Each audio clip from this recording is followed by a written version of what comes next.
আছো সকলে? আশা করি ভালো আছো, সুস্থ আছো। তো আমাদের বাড়ির যেই কালী পুজোটা হয়েছিল, তো আগের দিনকে তো তোমাদেরকে দেখিয়েছিলাম দিনের বেলা, তো আজকে দেখাচ্ছি রাত্রেবেলা। আগের দিনকে তো বলেইছিলাম দুটো ভিডিও হলে মানে বড় হয়ে যাবে, তো ওই জন্য আর দিইনি। তো আজকে দিচ্ছি রাত্রেবেলাটা। তো এখন সন্ধে হয়ে গেছে, ঢাকি পুজোটা সেরে আর ওইদিকে ঠাকুরও চলে এসছে, ঠাকুরটাও বরণ করে নেব, ওই জন্য তাড়াহুড়ো করে ঢাকি পুজোটা করে নিচ্ছিলাম।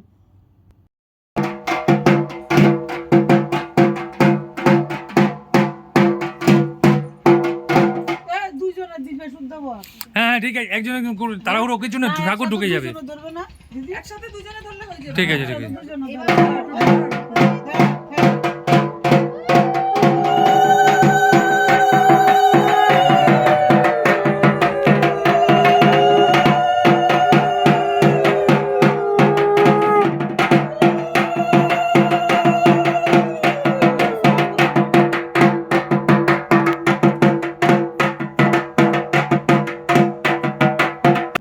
তো এই যে এখানে আমাদের মাও চলে এসছে সন্ধে হতে না হতে।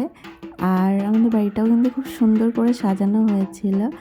আর ঠাকুর আনতে গেছিলো আমাদের জ্যাঙ্গো, তো নিয়ে চলে এসেছিলো। তারপর ঠাকুরমশাই এসে মুখটাও খুলে দিচ্ছিল। আর আমাদের তো রাত্রেবেলা পুজো হয়েছিল, তাই সন্ধে সন্ধে নিয়ে এসেছিলো। আর রাত্রের মধ্যেই বিসর্জন দিতে হবে, তো একদম সন্ধে সন্ধেই নিয়ে এসছে, যাতে রাতে পুজোটা হয়ে একদম রাতেই বিসর্জন দিয়ে দেয়। এই যে এখন আমরা মাকে বরণ করে নেব দুই যা মিলে। তো ওপর থেকে তো গুছিয়েই নিয়ে এসেছিলাম দুটো ফুলই, কিন্তু ওই যে কিছু না কিছু কম পড়ে যায়।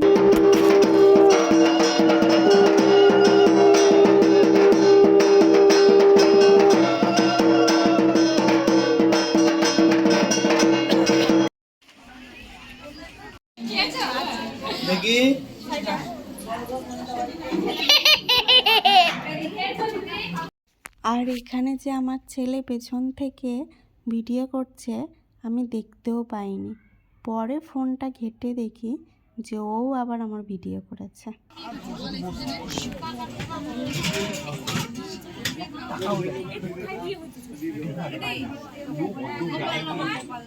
তো এখন আমাদের পুজোও শুরু হয়ে গেছে, আর বলছিল ভোগগুলো নিয়ে আসতে, তো আমি ভোগগুলো নিয়ে আসছিলাম। আর আমাদের না জায়গাটা ছোট হয়ে গেছে, ঠাকুরের জায়গাটা, কারণ দুটো কালী পুজো তো, জোড়া কালী পুজো, তো জায়গাটা আর একটু বড় হলে ভালো হতো। তো এগুলো রাখতেও একটু অসুবিধা হচ্ছিলো, তাও বললো মায়ের ভোগ দাও সাইড দিয়ে রেখে দিই। তো ওরা সুন্দর করেই সাজিয়ে গুছিয়ে নিয়েছিল।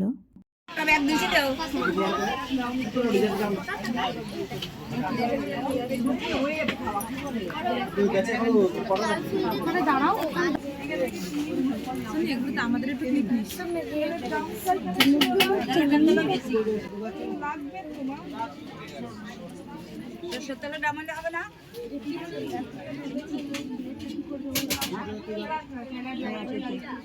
আসারে বলো আসতে প্রদীপ জ্বালাবে তো।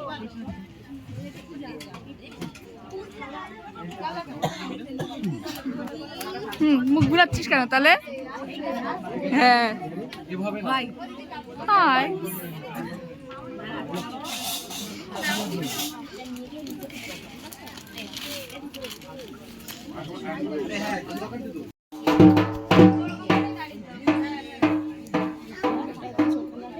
কাপড় দেখি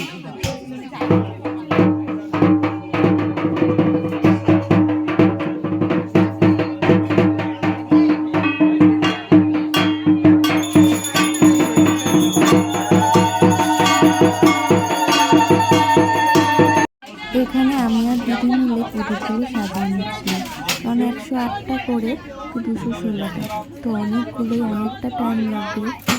তো আগের থেকেই সাজিয়ে রাখছি যাতে পরে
দুর্গে মহিষগ্নি মহামায়ী চামুণ্ডী মালিনী আওরারুদ্ধ জয়দেহী দেবী দেবী নমস্তে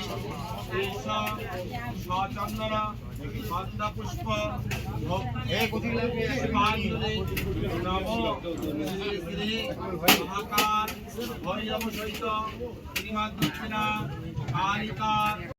তারপর আমরা এখানে অঞ্জলি দিতে বসে গেছিলাম।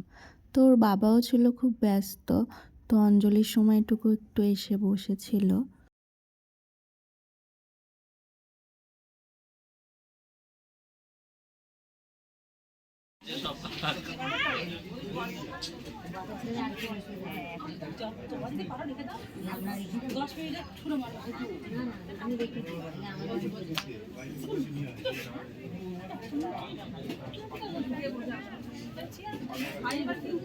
এখানে আসো।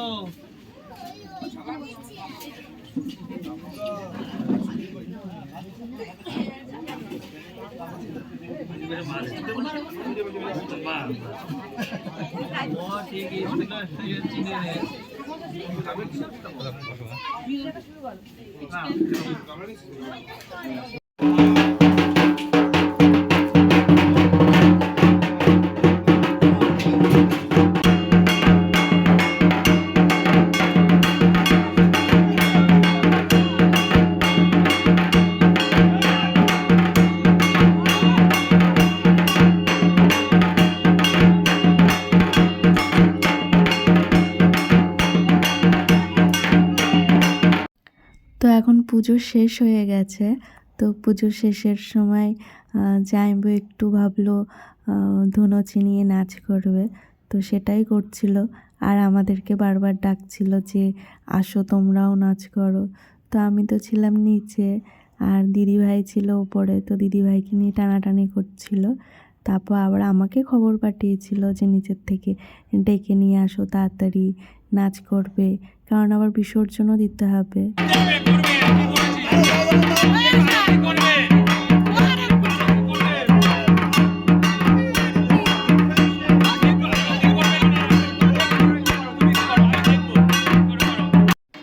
তো আমরা তো আর নাচ করিনি, তো লাস্টে পুরোহিত মশাইয়ের সাথেই জামাইবাবু নাচ করছিল, এই যে ধুনুচি নিয়ে দুজন মিলে।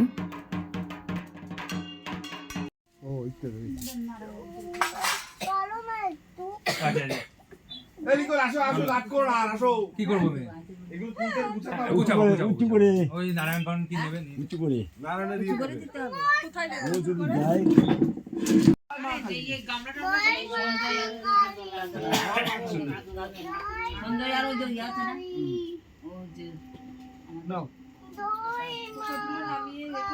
আর এখন মাকে আসন থেকে নামানো হয়ে গেছে, তো আমরা দুজন মিলে আবার বরণ করে নিচ্ছি মাকে বিদায় দেওয়ার জন্য।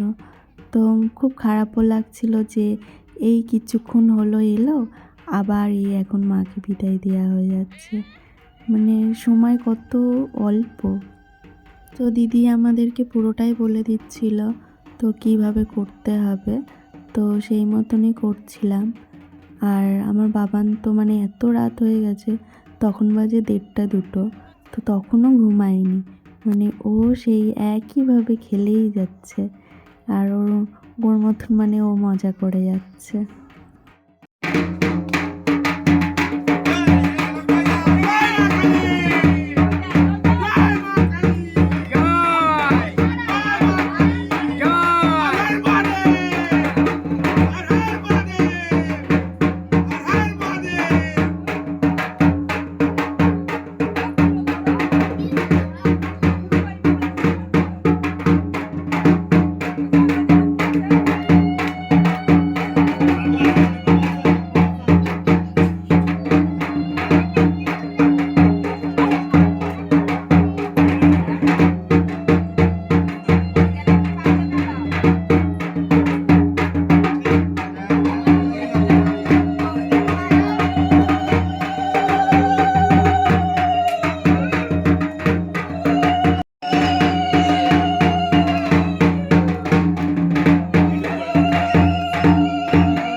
আসে একবার যায়।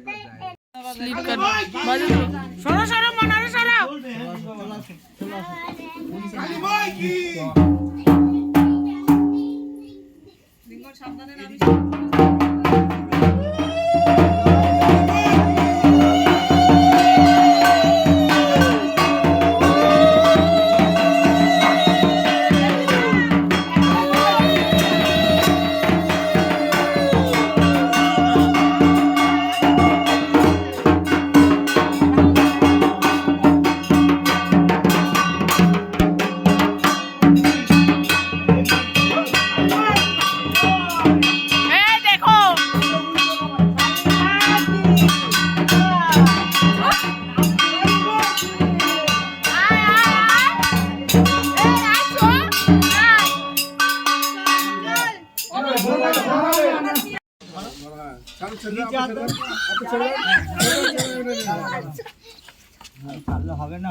এখনো গামলাগুলো রইছে দা তো এখানে মাকে মাথায় নিতে হতো, তো জামাইবাবু তো নিয়ে নিয়েছিল, আর ওর বাবার একটু অসুবিধা হচ্ছিল নিতে, আর সবাই মিলে ধরছিল, আমার দিদিও ধরছিল, আর অনেকেই ছিল যে ধরে হেল্প করে দিচ্ছিল, কিভাবে নিতে হবে বলছিল।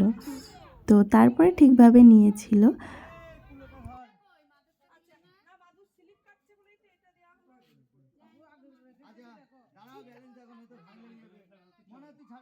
তো এখন মাকে বিসর্জন দেওয়ার জন্য আমরা সবাই মিলে যাচ্ছি। তো সামনেই পুকুর আছে, কিছুটা হেঁটে যেতে হবে। রাস্তাটা খুব বাজে ছিল, তো খালি পায়ে খুবই অসুবিধা হচ্ছিল যেতে। তো ভিডিওটা কেমন লাগলো তোমরা জানিও। তো তোমরা সকলে ভালো থেকো, সুস্থ থেকো।